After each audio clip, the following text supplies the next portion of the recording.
এই লোকে আজকে আমার নিয়ে আসছে, বলছে পৃথিবীর মধ্যে অন্যতম একটা সুন্দর দৃশ্য দেখাবে, যেটা দেখার পরে আমার মনে হবে আমি ইতালি বা ইউরোপ বা আমেরিকার কোনো জায়গায় আছি। তো এই যে সেই লোক যে আমারও ধরে নিয়ে ভাই আসছে, এটা মিথ্যা কথা, পুরোটা মিথ্যা কথা। এই যে পরিবেশটা, বলছি সুন্দর একটা জায়গা দেখাবো, পরিবেশ এটাই দেখেন, এটা একটা লেক।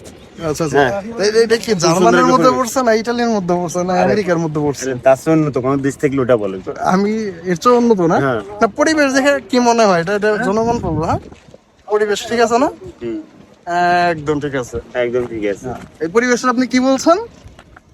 মানে দেখার মতো কিছু জায়গা। উন্নত দেশে এরকম করতে গেলে আরো 100 বছর সময় লাগবে। হ্যাঁ, উন্নত যেমন জাপান থেকে দেশ, জাপান তো 20 থেকে 50 বছর আগে আছে, আগে আছে। ওইটাই ওইটাই ওইটাই হ্যাঁ। তো ওই জায়গার থেকে এই জায়গাটা মোটামুটি মনে হচ্ছে যে 150-200 বছর আগে না? যদি জাপানে যান অথবা কচু গাছ দেখবেন না, হ্যাঁ, এখানে কচু গাছ আছে। আচ্ছা আচ্ছা, এই যে না, এই যে ওই যে এখানে খেলা চলে, এই খেলা ওই যে হ্যাঁ, এটা কি স্টেডিয়াম না? এই স্টেডিয়াম তো জাপানে দিতে আরো 1-150 বছর লাগবে নাকি? তাহলে ঠিক আছে।